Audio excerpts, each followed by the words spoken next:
В морских раковинах чрезвычайно многообразно проявилась игра природы. Столько разных окрасок, столько разных по форме раковин. Плоских, погнутых, удлиненных, серповидных, шарообразных, в виде полушария, горбатых, гладких, покрытых морщинами, зазубринами, бороздками, закрученных спиралью. Обратите внимание, как подробно Плиний-старший описывает самые разные виды морских раковин. У античных людей действительно было много причин присматриваться к ним. Разумеется, их ели. О кулинарном аспекте можно много всего интересного прочитать в первой книге «Пира мудрецов» Афинея. Из мурексов получали ценный краситель – пурпур, а жемчуг, будто самозарождающийся, затаенный в закрытой оболочке, ценился очень высоко. Но и сами природные формы раковин являлись источником вдохновения или прямым образцом для древних мастеров. Мотив раковины, закрытой или открытой, популярен в античной керамике. Раковина могла быть частью маленькой скульптурной группы, как на полихромном сосуде из собрания Эрмитажа, изображающем рождение богини Афродиты.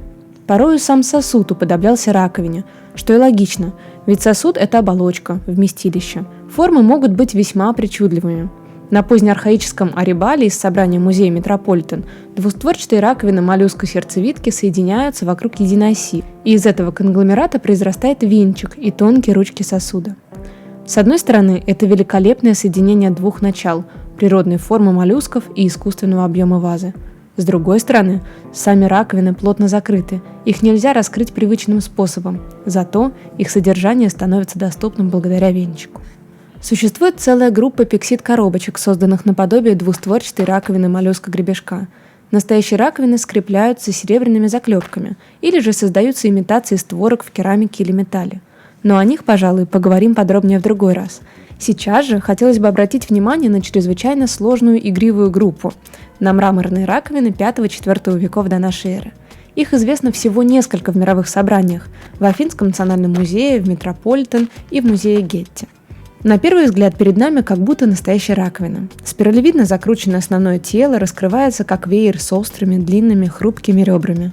Но все это рукотворно, вырезано из цельного куска мрамора. Речь здесь не о лепке из мягкой податливой глины. Мастер, возможно, не без чувства собственного достоинства, показывает совершенное владение искусством и власть над материалом. Он способен придать камню любую сложную форму, буквально повторить творение природы. Причудливая форма моллюска, хрупкие отростки внешней губы ставили для художника высокую планку. В мраморной раковине мастер стремился подражать существующей форме. Но греческие скульпторы, познавшие правила игры природы, создавали и невероятные по своей органической характеристике памятники, хрупкие, ажурные, подобно раковинам, как, например, акротерий из Фанагории в собрании Пушкинского музея. Если вы хотите больше узнать об искусстве античного Средиземноморья, переходите на сайт chimeraproject.ru. Там собраны интереснейшие статьи и лекционные курсы, а также подписывайтесь на наш телеграм-канал, чтобы первым узнать о новых материалах.